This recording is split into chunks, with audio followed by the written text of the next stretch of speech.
Et vous dites justement, notre conscience n'est pas le produit du cerveau. Mais du coup, qu'est-ce que cerveau, quelle est la fonction du cerveau? C'est-à-dire, qu'est-ce que cerveau produit? Qu'est-ce qu'il produit, notre cerveau? Alors, le cerveau, il permet de nous adapter, permet d'analyser ce qui arrive autour de nous, de savoir comment réagir à ce qui arrive.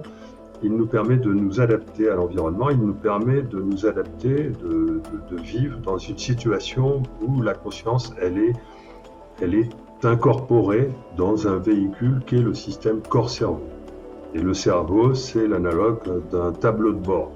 C'est-à-dire que la conscience, elle est à l'intérieur de ce véhicule, et le cerveau, c'est comme le tableau de bord de ce véhicule. Et alors, on attribue au cerveau beaucoup de choses qui ne sont pas du tout faites par le cerveau. Par exemple, la vision, les opérations de vision qui consistent à analyser, reconnaître, etc. Tout ça, ok, ça c'est fait par le cerveau. Mais le fait de voir n'est pas créé par le cerveau. La conscience visuelle n'est pas créée par le cerveau. La conscience visuelle ne peut pas être créée par le cerveau parce que l'information qui pénètre à l'intérieur du cerveau et qui fait soi-disant émerger la conscience après un certain nombre d'interactions, ce processus où il y a des interactions entre les lobes du cerveau fait totalement perdre l'information visuelle. L'information visuelle est perdue à travers ce processus.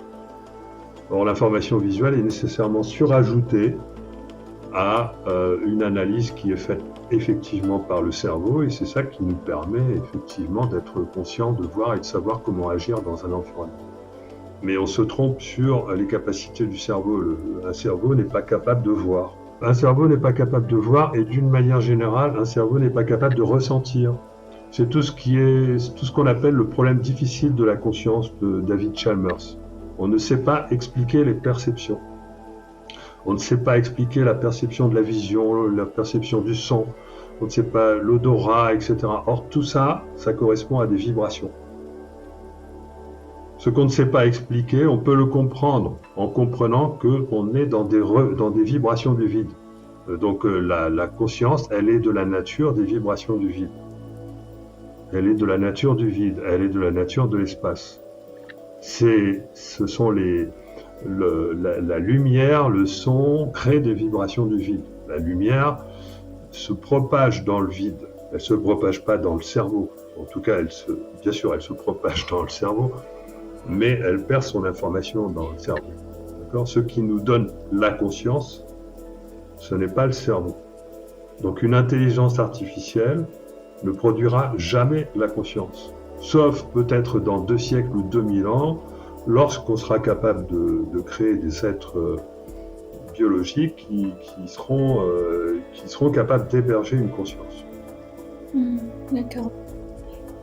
Et dans votre livre, La physique de la conscience, vous avez dit, l'environnement que nous qualifions de réel est illusoire. Il s'agit avant tout d'une construction du cerveau et ou de la conscience, qui ne correspond que pour une infime partie aux sources réelles d'informations dans lesquelles puise cette construction qui semble se réaliser à l'intérieur du cerveau. Est-ce que vous voulez dire que notre monde est une illusion? Oui, c'est la Maya, les bouddhistes ont compris ça depuis très longtemps, je crois, hein, il me semble. Donc nous vivons à l'intérieur. Mais quelle est la réalité pour vous? Mais la réalité, c'est un univers d'information. D'accord ? C'est un univers d'information. On ne sait pas comment c'est organisé.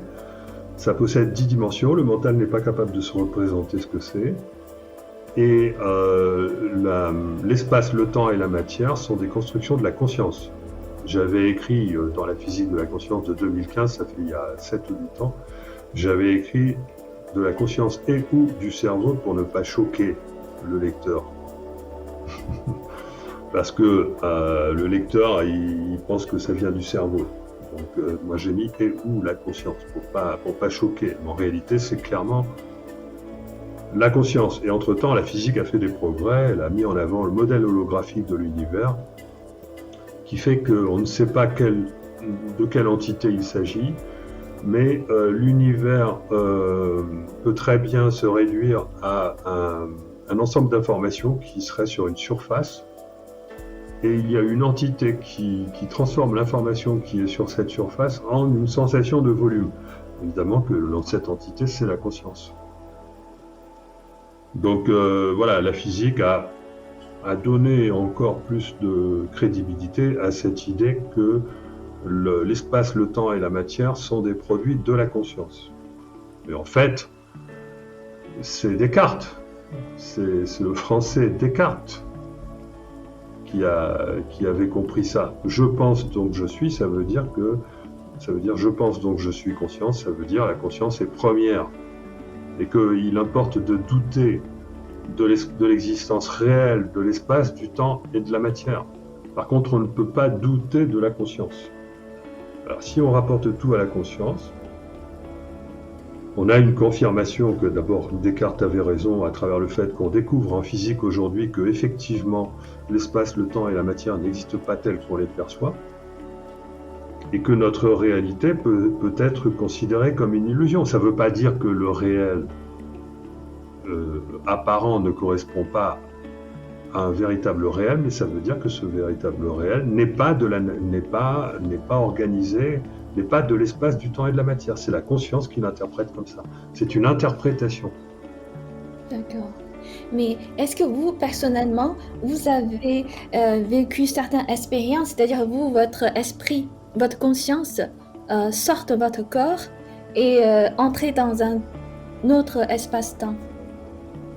Non, moi j'ai vécu accessoirement une sortie de corps, deux peut-être quand j'étais jeune, mais non, c'est pas ça, moi c'est mon expérience du phénomène de synchronicité qui m'a convaincu du fait que la conscience n'était pas le produit du cerveau. Et encore, même pas dans un premier temps, parce que j'étais encore matérialiste. Il m'a fallu du temps pour sortir de cette idéologie. Quand je faisais de l'intelligence artificielle, au début, j'étais convaincu que la conscience pouvait être produite. Enfin, j'en doutais quand même un peu, mais disons que globalement, j'imaginais que la conscience devait pouvoir être produite par mes réseaux de neurones. Je me disais, mais comment vais-je arriver à le faire? Enfin, non, j'avais pas vraiment l'ambition de produire de la conscience, évidemment, mais j'avais au moins l'ambition, à travers cette compétence que je développais, d'arriver à comprendre comment la conscience pouvait émerger. J'avais cette ambition. J'avais l'ambition matérialiste de quelqu'un qui, puisque je développais des réseaux de neurones en plus performants, j'avais quand même l'intuition d'arriver à comprendre comment la conscience pouvait émerger de ces choses-là.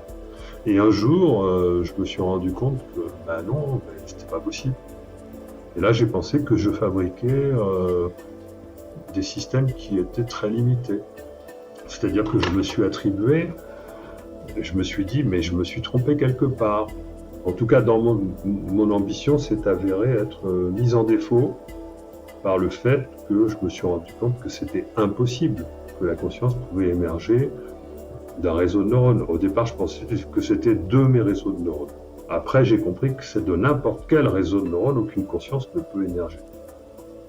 À cause de cette histoire d'information qui se perd, et aussi à cause du fait que l'information qui est visuelle que l'on peut tirer d'un réseau de neurones ne peut en aucun cas permettre d'aboutir à une reconstruction d'image, sauf de manière extrêmement mauvaise et avec des méthodes qui ne sont pas implémentées par le cerveau.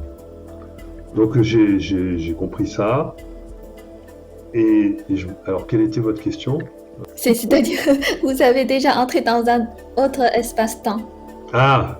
Donc oui, c'est la synchronicité. C'est mon expérience de la synchronicité. J'avais remarqué que la synchronicité existait, mais je doutais jusqu'au jour. Je l'ai expérimenté sans le savoir. Jusqu'au jour où je l'ai vraiment expérimenté, j'ai vraiment réussi à provoquer des synchronicités. C'est ça qui m'a amené à écrire mon premier livre, La route du temps. Et là, j'ai été obligé de réfléchir à la nature de la conscience, et c'est là que j'ai commencé à tout comprendre. petit à petit, hein, parce qu'on ne comprend pas tout, enfin j'ai pas tout compris, on n'a jamais tout compris bien sûr, mais où j'ai commencé à comprendre des choses absolument essentielles et fondamentales pour l'humanité. Donc, et j'écris des livres et je fais plein de conférences à cause de ça, parce que j'ai une compréhension de l'univers qui me paraît essentielle aujourd'hui à être communiquée. J'ai une compréhension intuitive de la physique et une compréhension intuitive du réel qui sont fondamentales pour comprendre, pour ne pas tomber dans les pièges auxquels l'Occident est tombé aujourd'hui.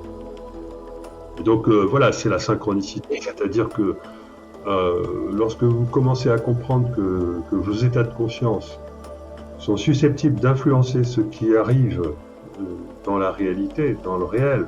On range ça souvent dans le New Age. Mais c'est vrai que dans le New Age, il y a beaucoup de bêtises. Mais le New Age, d'ailleurs, n'a fait que reprendre des idées et des connaissances ancestrales qui existent depuis des millénaires. Mais moi, je me suis rendu compte que ces connaissances ancestrales étaient réelles. Voilà, mais simplement pour arriver à les comprendre, il faut remettre la conscience première. Voilà, mais aujourd'hui, bon, on est loin du compte, hein, mais on va y arriver. Ce qui est bien, c'est que on entre à la fois dans le problème, mais en même temps, on a la solution. Les gens comme moi ont la solution au problème que l'humanité va vivre, au piège dans lequel elle va tomber dans les années qui viennent. C'est la compréhension de la véritable nature de l'humain et du réel, la compréhension du fait que la conscience n'est pas le produit du cerveau, la compréhension du fait que la conscience est de nature vibratoire et qu'elle est liée au vide, et la compréhension du fait que la véritable intelligence résulte d'un équilibre entre le mental, qui lui, que je veux bien considérer comme matériel, hein, et l'émotionnel qui est de l'ordre de la conscience. Voilà. Donc tant qu'on n'a pas compris ça, on ne sortira pas de l'abîme. Et je me souviens lors de notre dernière interview, vous m'avez dit, parce que vous êtes physicien, pour vous, le temps n'existe pas. Enfin, où le futur, présent et le passé, on peut dire, existent en même temps.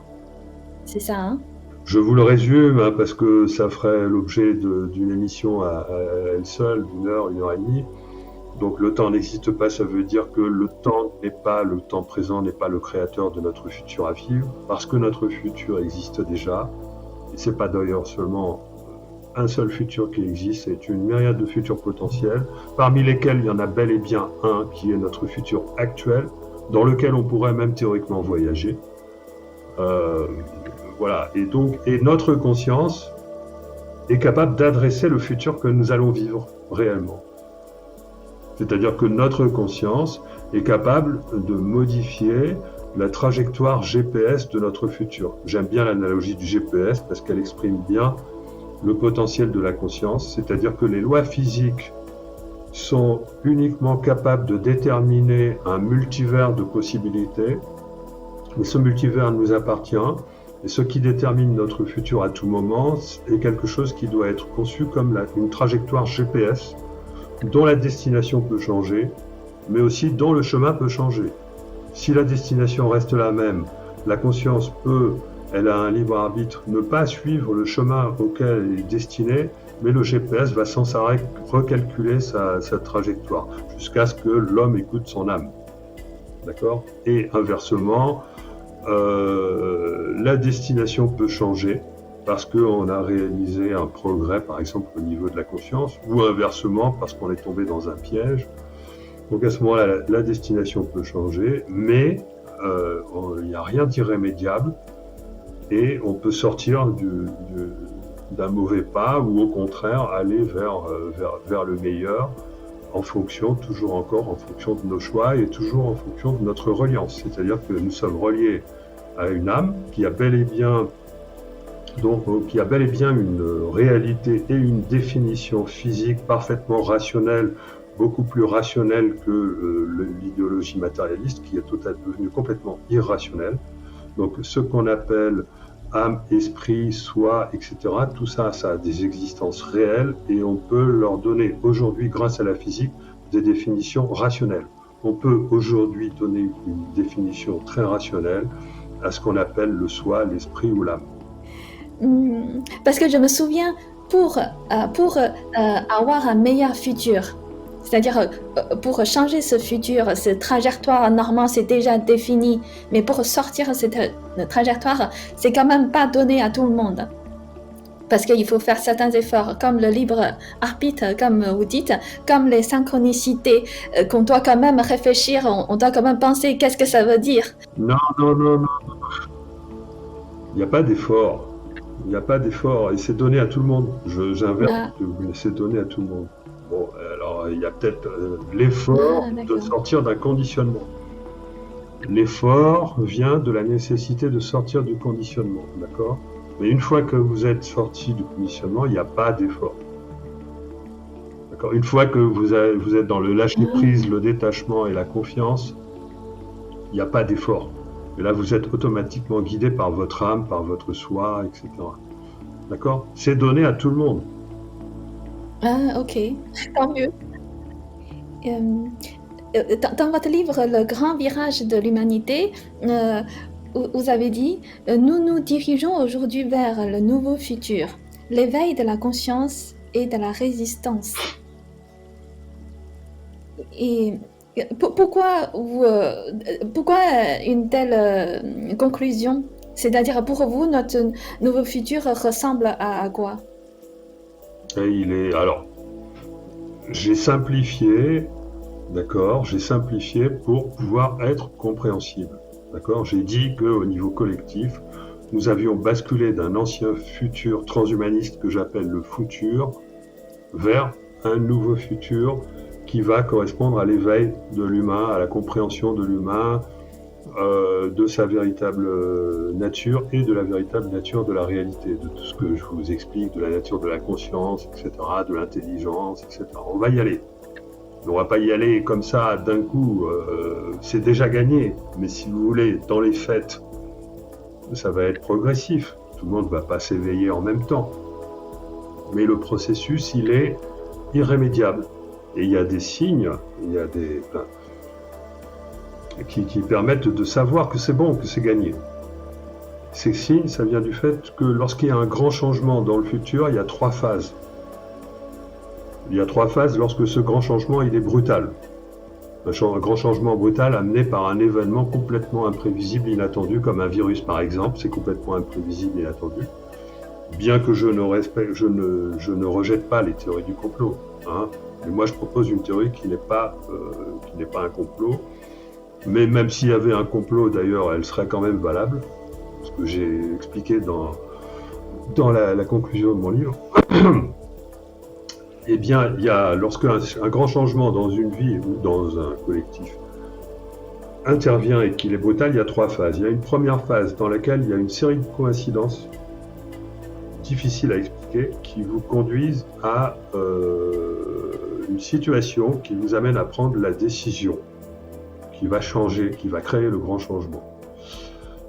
Il y a la prise de cette décision qui est une décision qui peut apparaître comme étant complètement insensée.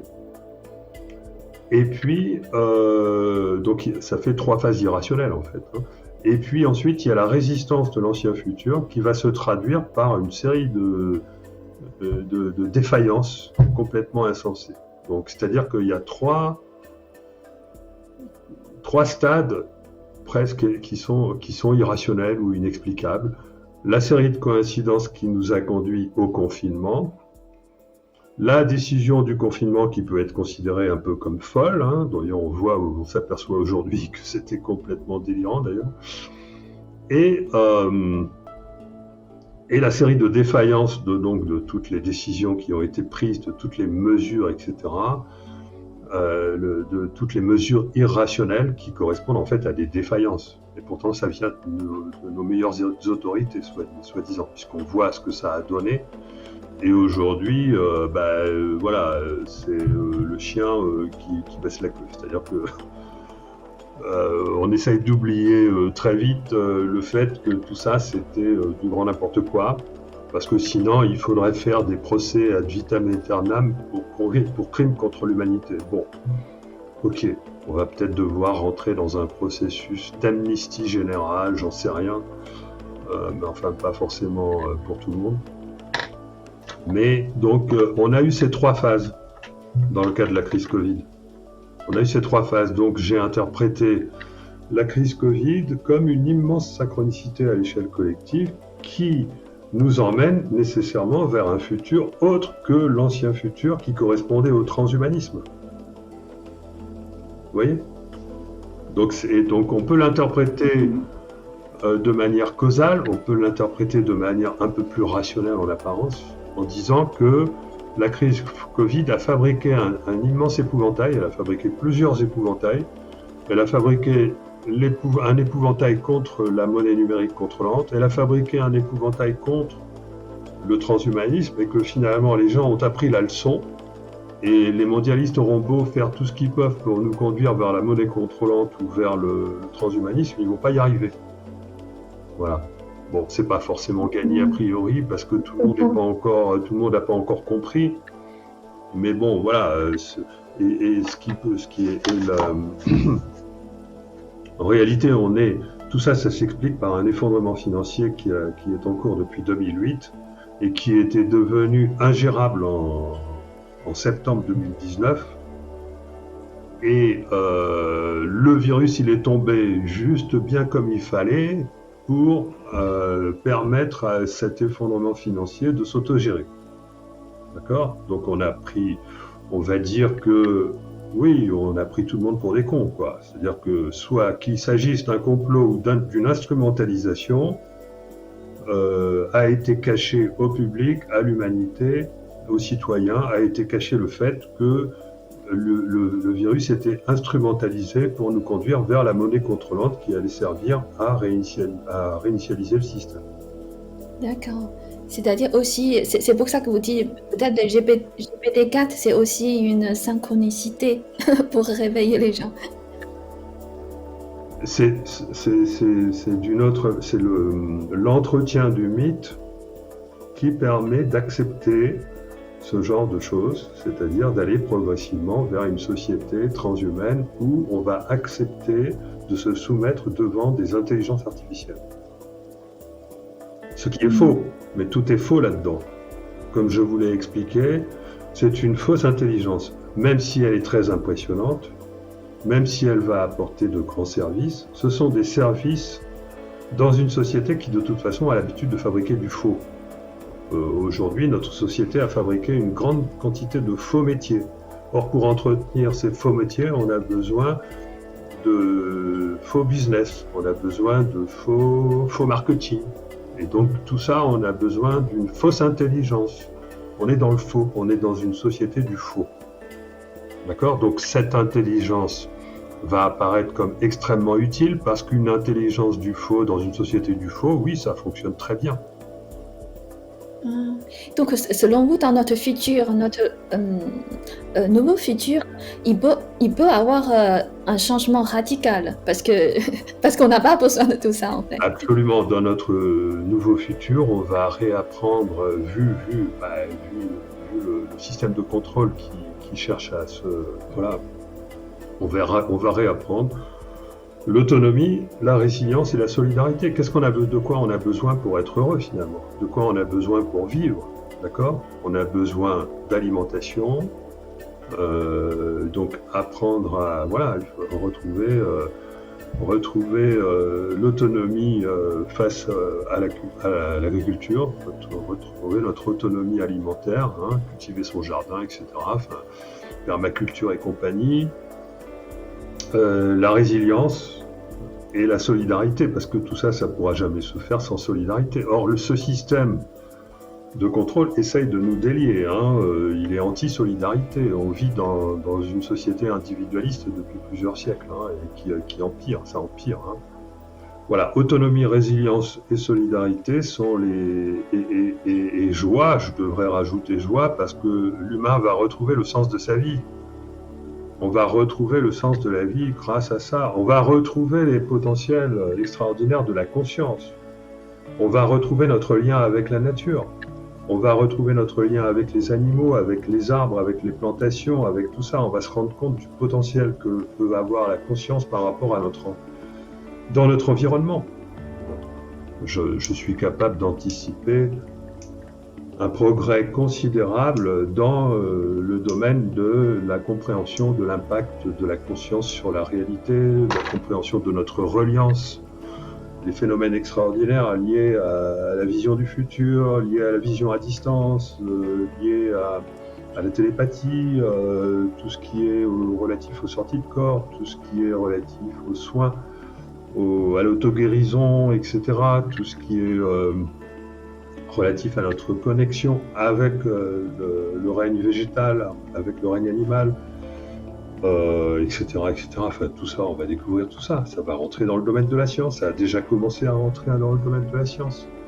Tout ça, c'est très loin de cette espèce de fantasmagorie débile que représente le mythe de l'intelligence artificielle.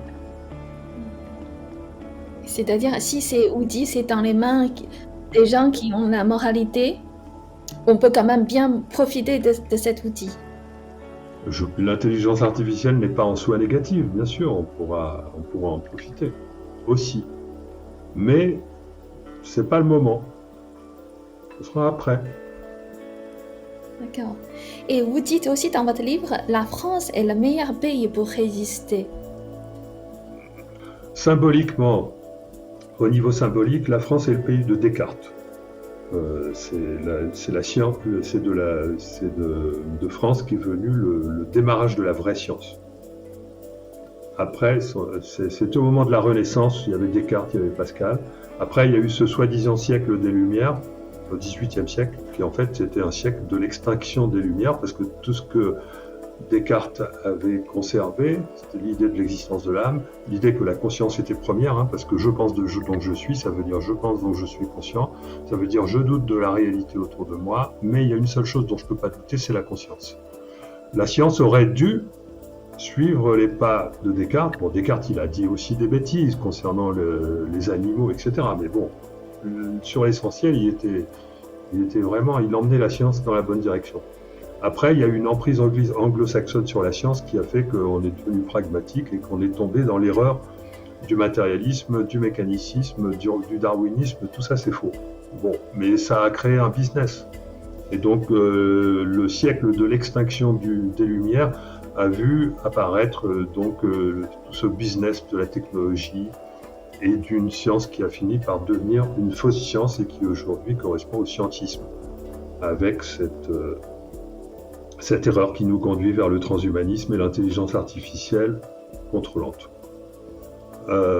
Si la science avait suivi les pas de Descartes, c'est-à-dire ceux qui venaient de la France, parce qu'il y a quand même un esprit français, et je crois que votre chaîne s'appelle Esprit français, d'accord ? Et donc, les Français ont conservé une image non dénaturée de l'esprit. Pour un Français, l'esprit, c'est quelque chose d'important. Pour un anglo-saxon, l'esprit, c'est n'importe quoi. C'est lié au cerveau, ou alors c'est spirituel, donc on n'en tient pas compte, c'est mind-spirit. Mais il n'y a pas l'équivalent du mot esprit chez les anglo-saxons, ils sont beaucoup trop matérialistes. D'accord ? Donc, il ne faut pas compter sur les anglo-saxons. On ne peut pas compter non plus sur le bloc qui s'est protégé, là, le bloc, les BRICS et compagnie, parce que eux, ils ont été pendant trop longtemps sous la coupe donc, de la domination américaine, et il va falloir qu'ils se refassent déjà au niveau matériel.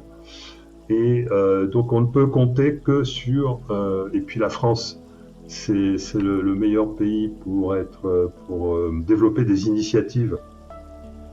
Parce que la France, c'est un pays où parce que ces initiatives ne pourront pas être vraiment développées dans les villes, peut-être si un peu, mais c'est la France, c'est le pays où il y a le plus grand nombre de villages en Europe. C'est la France où il y a le meilleur climat, ni trop froid, ni trop chaud. Tout le sud de la France, c'est montagneux, c'est tout. Et la France, c'est un pays de tourisme. La France va, grâce à son tourisme, survivre à l'effondrement. La France peut survivre pour un tas de raisons, et c'est le pays qui doit qui va se réarmer. La France, elle a subi un très grand traumatisme avec ces 3 derniers présidents, surtout le dernier. Donc on a essayé de tuer la France. Mais les Français se rendent compte aujourd'hui qu'on a essayé de tuer la France. Les Français sont en train de se rendre compte que l'Europe, c'est une tête de pont américaine pour imposer les idées mondialistes. Bon. Et quand les Français vont... et c'est très bien qu'on ait un Macron qui nous foute dans la merde plus que jamais, parce qu'il va falloir réagir. Et donc, finalement, il y a un tas de raisons pour lesquelles la France est et j'en oublie, je pense, la France est le meilleur pays pour construire ces nouvelles initiatives résilientes, autonomes et solidaires, pour reconstruire ce nouvel esprit, cette nouvelle science, qui va nous permettre de repartir dans la bonne direction, revenir sur les pas de Descartes. La conscience est première, parce que ça, c'est le véritable message. Voilà. Je pense que c'est vrai qu'en France, il y a un gros impact du scientisme. C'est aussi la raison pour laquelle nous avons une grosse crédibilité à l'étranger au niveau de tout ce qui est d'ordre intellectuel. Bien que les Anglais aussi, mais je pense que nous, on n'est pas handicapés par ce pragmatisme qui fait qu'on tombe dans le danger de l'IA, quoi. Et tout à l'heure, justement, vous avez parlé de la théorie de Darwin. Et pour vous, la théorie de Darwin, c'est fausse? C'est pas pour moi, c'est réellement faux, c'est connu. Darwin lui-même a dit que si on arrive... C'est prouvé scientifiquement? Mais la théorie de Darwin n'a jamais été prouvée. Darwin lui-même a dit que si on n'arrivait pas à trouver tous les stades intermédiaires dans un processus évolutif issu d'une mutation, sa théorie serait... On a trouvé ça que pour certains systèmes très, très anecdotiques. Mais l'idée que... Mais c'est clair, aujourd'hui, maintenant, on a compris que le vivant ressemble plus à une technologie qu'à quelque chose qui peut émerger du hasard. Bien sûr, c'est pas une technologie, le vivant. C'est quelque chose qui émerge parce qu'il y a l'intelligence, parce que la conscience a une intelligence. L'intelligence de la nature est issue de la conscience de la nature. C'est la conscience qui permet l'évolution. D'accord ? Et l'idée que c'est le hasard des mutations qui pourrait provoquer l'évolution est complètement débile. Elle est complètement délirante. Mais si j'explique ça à un anglo-saxon, il me regarde de travers, parce que lui, il a reçu une éducation où il ne peut même pas remettre en question Darwin. Même un grand esprit comme Carlo Rovelli, qui a des idées absolument géniales sur la nature de la réalité, qui a même certaines tendances spiritualistes, je trouve, un des pères de la gravité quantique, c'est un darwinien, donc ça le rend complètement inopérant pour comprendre la réalité. J'ai lu son dernier livre où j'ai été effaré de m'apercevoir qu'il était darwinien. Le darwinisme tue l'esprit anglo-saxon. C'est du grand n'importe quoi. On ne peut plus être darwinien. Croire qu'il y a une sélection naturelle, d'accord, bien entendu qu'il y a une sélection naturelle, mais il y a aussi une coopération. Et surtout, la croyance la plus délirante, c'est de croire que l'évolution est due au hasard des mutations. Ça, c'est du grand n'importe quoi. Ça ne tient absolument pas la route statistiquement. Mais je suis pas le... Pour moi, ça me paraît évident, mais bon. Le darwinisme, ça n'a jamais été démontré. La conscience produite par le cerveau, ça n'a jamais été démontré. On est sur des croyances qui sont fausses. On est sur une religion. La science.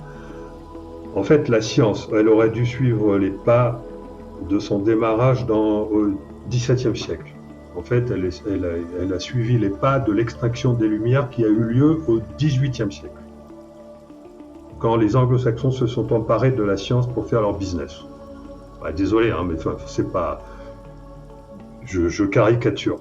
J'aime bien les anglo-saxons quand même. Ils sont brillants. Il faut de tout pour faire un monde. Mais voilà, c'est à partir du XVIIIe siècle qu'on a créé une science qui s'est construite par opposition à la religion, qui a éliminé toutes les croyances religieuses, qui a éliminé l'idée de l'existence de l'âme, qui a dit tout est matière, tout est mécanique. Et donc l'évolution, forcément, c'est le hasard. Et donc on a refabriqué une religion. Quand on construit quelque chose par opposition à autre chose, on fabrique les mêmes bêtises. Donc la science actuelle, qui n'est pas la science qu'on appelle la science actuelle, qui est du scientisme, c'est une religion. Il n'y a pas à tortir parce que c'est fondé sur des idées qui sont fausses. Le scientisme actuel est fondé sur des bases qui sont complètement fausses. Ça ne veut pas dire qu'elles ne sont pas utiles. Les équations sont de très bonnes approximations. Ça permet de faire une très très bonne technologie. Mais concernant notre vision de la réalité, on a tout faux. Concernant notre vision de l'humain, on a tout faux. Et ça, c'est très dangereux. Et du coup, selon vous, d'où vient l'âme et notre conscience et l'origine de l'homme? Du vide. Je vais pas vous l'expliquer là maintenant. Je vais utiliser des termes techniques, sinon tout le monde ne va pas comprendre. Système de coordination quantique du vivant. La nature de la conscience, l'information de la conscience est une information qui est de nature quantique. Et le lien entre l'âme et la conscience, c'est juste que c'est que la conscience est une énergie qui d'ailleurs peut c'est pas seulement une énergie, parce que le fait d'être conscient, c'est encore autre chose. Dans la conscience, il y a deux aspects. Il y a l'information quantique qui permet d'être plus conscient, mais il y a aussi la capacité de moduler cette information qui relève plutôt de l'esprit. D'accord ? L'information quantique relève plutôt de la forme, mais il y a autre chose, il y a tous ces aspects. Donc le fait d'être conscient, l'information qui permet d'être conscient, tout ça, la physique permet de le comprendre. Elle permet de comprendre aussi pourquoi la conscience survit à la mort physique. Parce que l'information quantique n'est pas dégradée par le temps qui passe. Ensuite, l'âme, c'est l'information qui intervient lors des bifurcations. Mais j'ai pas développé cette notion de bifurcation. On vit dans un multivers, c'est un peu qu'on a devant nous un arbre de potentialité qui se déploie à partir de bifurcations. Il y a des bifurcations un peu partout. J'ai démontré l'existence de ces bifurcations, qui sont des lieux où il n'y a pas de loi physique qui détermine le choix qui va être fait. Bon, mais ça, le choix qui va être fait relève donc d'autre chose que des lois physiques. Ça relève d'autre chose que de la causalité. Et justement, la conscience a une action non causale sur la réalité. Et l'âme, elle intervient au niveau des choix qui sont faits, au niveau du choix du chemin. Et l'esprit, il intervient au niveau des choix qui sont faits, au niveau de la destination. Et ce qu'on appelle le soi, c'est l'union de l'âme et de l'esprit pour guider un véhicule, pour guider une conscience qui est à l'intérieur d'un véhicule. Bon la conscience qui est à l'intérieur d'un véhicule, mettons que vous êtes à l'intérieur d'un avion, vous avez un pilote automatique, vous avez un GPS et vous avez des commandes manuelles. Le pilote automatique, c'est le cerveau, le GPS, c'est l'âme, et les commandes manuelles, c'est votre libre arbitre. D'accord ? Or, on a oublié tout ça, on a oublié qu'on avait des commandes manuelles, et on a oublié qu'on avait une âme. Mais si on récupère les trois, on peut arriver à comprendre comment le futur se déploie. Et il se déploie de manière vibratoire. C'est-à-dire, comment vous avez rendu compte qu'il y a ces trois choix? C'est-à-dire, on a trois possibilités et on peut choisir notre futur. Vous avez testé, vous avez expérimenté que ça marche? Oui. Je l'ai expérimenté en long, en large et en travers. À chaque fois que je l'ai expérimenté, j'en ai fait un livre. J'en ai fait 4 à ce jour, bientôt un 5e. Et je l'ai expérimenté de manière scientifique. J'ai fait des analyses statistiques autour du phénomène de synchronicité. Au départ avec des proverbes et des citations, ensuite avec des images et des légendes. J'ai même un contrat dans le domaine de ma recherche, un contrat CNRS. Je l'ai expérimenté dans le domaine de la publicité. À chaque fois, j'ai vu que le hasard était orienté. Je ne peux pas rentrer dans les détails, ça serait un peu compliqué à comprendre. J'ai vu que le hasard était orienté. J'ai vu que le hasard était orienté par la conscience. C'est-à-dire, nous, en tant qu'individus, on ne doit pas prendre des choses hasard en légère, c'est-à-dire en fait tout a une raison. On doit quand même en face de tel hasard, telle chose, notre quotidien, on doit quand même réfléchir nous-mêmes. Oui, alors le hasard c'est quand même compliqué et on peut se leurrer. Il faut faire attention à pas voir des hasards signifiants partout, des synchronicités partout, pas chercher à donner du sens à toutes les coïncidences, etc. Il y a plein de pièges. Mais une fois qu'on a compris tous les pièges, et surtout qu'on a appris à se déconditionner, là on peut s'apercevoir du fait que la vie est magique. Pour le résumer en 2 mots, hein. On peut comprendre la magie de la vie, on peut la vivre. Voilà. Et moi je ne fais que théoriser tout ça de manière rationnelle. Quand vous dites la magie, c'est-à-dire en face de telle situation, peut-être on a fait un tel choix au lieu de prévu d'autres trajectoires, ça peut créer vraiment des choses beaucoup mieux. Oui, mais pour ça il faut se débarrasser du mental, hein. Il faut pas tomber dans une recette ou une méthode ou etc. Hein. C'est le déconditionnement, c'est le... Il faut pas chercher, c'est ça. Non, voilà. C'est pour ça que ça demande des efforts, mais ça demande des efforts non pas pour réussir à provoquer quelque chose de magique, la magie étant une science non encore comprise, hein, bien entendu. Ça demande des efforts pour arriver à se déconditionner de l'ego, du mental et de l'absence de confiance en soi. Il faut rentrer dans une appréhension de la vie qui est beaucoup plus saine finalement. Il faut rentrer dans une appréhension de la vie qui a un langage poétique, qui permet, qui nous fait rentrer dans la subtilité de tout ce qui arrive. Mais il ne faut pas chercher à l'analyser. Dès qu'on cherche à analyser, on est mort. On a un système émotionnel qui nous donne d'emblée la bonne information. Que ce soit une intuition, un ressenti, etc. Ça peut être un ressenti physique. Hein, on a les 3 cerveaux oubliés. Il n'y a pas que le cerveau gauche. Il y a aussi le cerveau droit, il y a aussi le cœur et il y a aussi les tripes. Il y a trois autres cerveaux qui n'ont pas du tout le même fonctionnement, enfin, qui a quand même des neurones, mais on est plutôt dans des ressentis. Ces ressentis nous apportent des informations précieuses. Et si on fonctionne avec ces ressentis, et pas avec le système de contrôle global que représente le cerveau, là on peut s'apercevoir d'une certaine magie de la vie, au travers voilà. Mais bon, ça, je n'ai pas le temps de vous l'expliquer, c'est quelque chose de... Okay. Mais merci beaucoup, Philippe. En fait, maintenant, avant de conclure notre interview, une dernière question. Donc, en fait, vous êtes un physicien vraiment très rare, donc vous voulez établir un pont entre la science et la spiritualité. Et aussi, vous attachez de l'importance à l'âme et aussi à l'évolution de soi-même, de nous-mêmes. Et du coup, quel est votre message pour justement des scientifiques matérialistes? Mes messages pour les scientifiques matérialistes.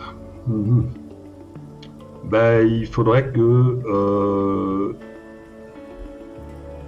ils raccrochent un peu la locomotive de la philosophie, qui remettre en question les bases sur lesquelles est fondée la science. Il y en a 4 qui s'aperçoivent que le déterminisme est faux, que la causalité fonctionne à double sens, que le hasard n'est pas statistique, il est orienté, et que la matérialité est fausse. Qui comprennent simplement, alors moi je pourrais leur dire, c'est quelque chose d'assez récent, hein, parce que moi je pense que c'est puissant ça. Les matérialistes croient au déterminisme, au mécanicisme, etc. Ils pensent que tout peut être déterminé mécaniquement par la causalité. Or, ça ne fonctionne pas. Et moi, je l'ai démontré en faisant les calculs les plus impressionnants, peut-être de la planète, au niveau des calculs de billard. Hein. J'ai fait des calculs de billard hyper poussés pour pousser au bout les limites de la mécanique. Et j'ai trouvé quelque chose d'absolument prodigieux. C'est que ce qu'on attribue d'habitude à un manque de précision sur les conditions initiales d'un billard, etc., ne permet pas de résoudre le problème fondamental qui se pose au niveau des bifurcations qui apparaissent dans un billard. Elles apparaissent toujours Elles ne font l'augmentation de la précision ne fait que les retarder, mais on a le même multivers. Et en plus, on sait qu'à un moment donné, on se heurte aux vibrations du vide. Et que ce sont finalement les vibrations du vide qui vont apporter l'information complémentaire dont on a besoin pour continuer à déterminer la trajectoire des événements. Donc lorsqu'on est attaché au déterminisme, lorsqu'on est attaché à la mécanicité, lorsqu'on est attaché même à la matérialité, on doit comprendre que ce sont les vibrations du vide, et pas les vibrations du vide, je parle de vibrations du vide à l'échelle de Planck, 10 puissance moins 35 mètres. Ce sont les vibrations du vide qui, à terme relativement court, déterminent le cours des événements. C'est-à-dire que dans ce qu'on appelle la mécanique, ça fonctionne juste pendant un certain temps. Alors ça va dépendre, ce temps va dépendre de la complexité du système et de ses interactions. Si on a affaire à des planètes, les planètes elles sont dans le vide, elles interagissent avec rien. Ça va prendre des millions d'années avant qu'il y ait une sorte d'autonomie qui s'installe. Mais par contre, un système vivant, ça prend seulement quelques secondes. Et on peut montrer que donc la causalité, le déterminisme, la mécanique fonctionnent juste pendant un certain temps, qui peut être très variable, mais qu'après, ce sont les vibrations du vide qui déterminent le cours des événements. Et ces vibrations du vide sont liées à la conscience. Il faut arriver à comprendre ça. Ça, c'est une affirmation sur laquelle je suis béton. Je fais des publications dans des revues de physique fondamentale à ce niveau-là. Je suis crédible. Il va falloir beaucoup d'énergie pour arriver à me coincer là-dessus. Je suis hyper crédible sur ces questions-là. D'accord ? Donc quand je dis que à long terme, c'est pas la mécanique qui détermine les événements, mais les vibrations du vide, et que ces vibrations du vide sont liées à la conscience, je suis béton. Voilà ce que les matérialistes doivent entendre. Ok, merci beaucoup Philippe. Du coup, j'aimerais encore rajouter une question parce que vous parlez de vibration. Je me souviens, vous dites la vibration subtile, c'est-à-dire si on veut aller aussi dans un futur meilleur, aussi on doit créer des vibrations plus hautes, au lieu de basses comme la peur et tout ça. Et comment on peut créer ce type de vibration de fréquence haute pour tout le monde, pour qu'on puisse tout le monde peut aller dans un futur meilleur? C'est pas juste une question de haute fréquence ou de basse fréquence, c'est beaucoup plus compliqué que ça. On doit chacun avoir un orchestre symphonique en soi. Alors on peut le capter, cet orchestre symphonique. Et ça, c'est par la reliance à soi qu'on arrive à capter son propre orchestre symphonique. D'accord ? Et lorsque le soi résonne avec le moi, lorsque ces deux orchestres sont en résonance, à ce moment-là, on crée son futur. Mais il faut apprendre à se relier. Mais bon, là, je vais commencer à me décrédibiliser par rapport à ce que je viens de dire, puisque là, je suis en train de parler de choses qui sont plus dans l'extrême. Donc, voilà, je ne vais pas défaire ce que j'ai fait. Parce que là, c'est beaucoup plus difficile de justifier rationnellement. Alors si, je pourrais dire que par exemple, on peut montrer que dès qu'on change la fréquence de vibration, on balaye le multivers. Je pourrais dire des choses comme ça, mais ça reste simpliste.